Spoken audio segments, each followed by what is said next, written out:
Siz də pensiyaların artmasını istəyirsinizsə kanala abunə olub videonu bəyənməyi unutmayın.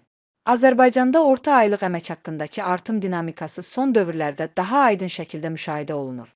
Bu artım tendensiyası xüsusilə 2025-ci ildə həyata keçirilən sosial paketlə birbaşa əlaqələndirilir. Milli Azın Bakusa istinadən yaydığı məlumata əsasən, Milli Məclisin İqtisadi Siyasət, Sənaye və Sahibkarlıq Komitəsinin üzvü Vüqar Bayramov bildirib ki, məhz sosial təşəbbüslərin icrası əmək haqqı göstəricilərinə ciddi təsir göstərir. Deputat vurğulayıb ki, sosial paketin reallaşdırılması nəticəsində minimum əmək haqqında da artımlar qeydə alınıb. Minimum əmək haqqının yüksəldilməsi isə avtomatik olaraq bir sıra sektorlarda çalışan vətəndaşların gəlirlərinə təsir göstərir. Xüsusilə dövlət sektorunda, büdcədən maliyyələşən təşkilatlarda və sosial sahələrdə çalışan şəxslərin maaşlarında artım baş verir. Bu isə orta aylıq əmək haqqı statistikasında ümumi yüksəlişə səbəb olub.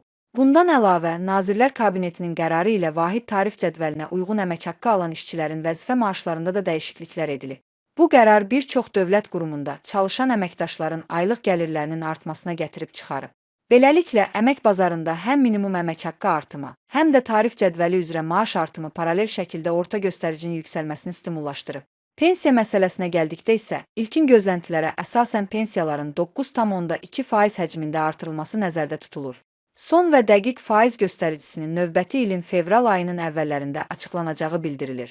Əgər proqnozlaşdırılan artım qüvvəyə minərsə, məsələn, 500 manat pensiya alan vətəndaşın aylıq pensiya məbləği təxminən 46 manat artacaq. Bu isə o deməkdir ki, həmin şəxsin aylıq gəliri 546 manata yaxınlaşacaq. Dəqiq rəqəmlər rəsmi açıqlamadan sonra müəyyənləşəcək. Qeyd edilib ki, hər bir vətəndaş öz pensiya məbləğini faiz artımına uyğun şəkildə hesablamaq imkanına malikdir. Bunun üçün mövcud pensiya məbləğini nəzərdə tutulan faiz göstəricinə uyğun şəkildə hesablaması kifayətdir.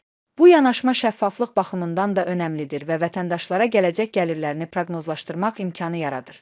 Pensiya artımları əmək pensiyası alan bütün kateqoriyalara şamil ediləcək. Buraya yaşa görə əmək pensiyası alan vətəndaşlar, əlilliyə görə əmək pensiyası alan şəxslər, eləcə də ailə başçısını itirməyə görə əmək pensiyası alan vətəndaşlar daxildir. Yəni artım selektiv deyil, ümumi xarakter daşıyacaq və bütün əmək pensiyaçılarının sosial təminat səviyyəsinin yüksəldilməsinə xidmət edəcək. Ümumilikdə, həyata keçirilən sosial paket həm əmək haqqı, həm də pensiya sistemində müsbət dinamikanın formalaşmasına səbəb olub. Minimum əmək haqqının artırılması, tarif cədvəlinin yenilənməsi və pensiyaların indeksləşdirilməsi sosial müdafiə mexanizmlərinin gücləndirilməsi baxımından mühüm addım kimi qiymətləndirilir.